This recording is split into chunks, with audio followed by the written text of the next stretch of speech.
So tell me what it's like stepping into a job like this. It's very exciting, I have to say.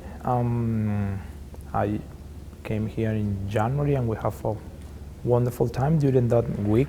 It's like relationships, that is like when you go on a date and you have that chemistry, that kind of electricity. That's what had happened when I came here in January. Already the rehearsals, we started with Prokofiev and they toured with Prokofiev, but there were not any kind of boundaries or walls that they were trying to say like, okay, we know this piece, this is how we do it. But actually it was like, we know this piece, let's make it even, let's try to get something around. And it was a beautiful process how we were making music.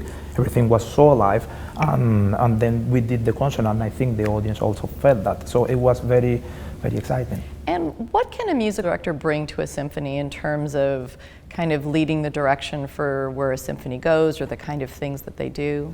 Try to think in it like a journey, and we have to kind of try to put some different points and try to aim a goal, not for each season, but where do actually we want to go, and let's say as a starting point, and let's try to go through a journey and put it through different seasons, how we make this whole thing at the same time, not only elevating the artistic level, but bringing the community and all the audience with it, so we could actually have this journey absolutely hand by hand.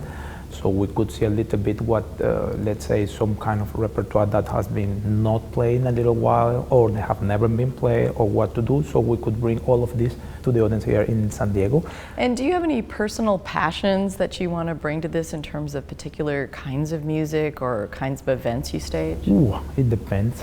It depends with the moods. Like I said, we need to see what will be the different stages that we need to bring to the orchestra. But of course, I love the Austro-German repertoire, I love the Russian repertoire, French, different colors, Latin, how we make this thing, vocal music as well, how we actually we can draw something with the orchestra and for the audience to actually, let's say, maybe through a symphony cycle, how we could actually put into the stage, let's say the life of a composer, let's put Mahler or Beethoven, so maybe we will try to program it in a way that the audience could get to know not only the composer, but also at the same time having this wonderful music play, we could have like a biography on it. So it really depends on what, when, and how.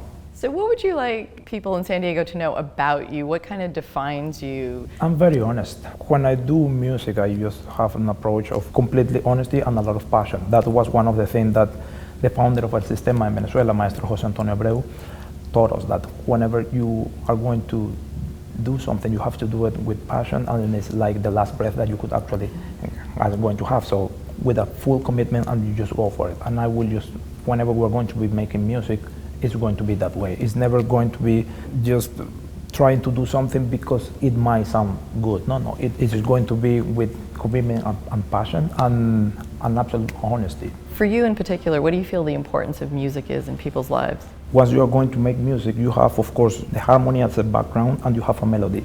But if the background in the harmony is not well in tune, the melody is not going to come across. Why I said this? Because if we try to get the music into people's life, and then you actually apply to the life itself, that you could actually, before getting the melody or before achieving something, if you could actually get in tune for the harmony, you hear what the other person needs to say and maybe adjust to it, and then you could try to let the melody, which is going to be the goal for anything, shine. And if you do that, we apply that into normal life, the world could have a lot less problem because we will be respectful of each other and trying to actually get in tune to get the melody out. Thank you very much for taking some time to speak with us. Thank you very much for having me.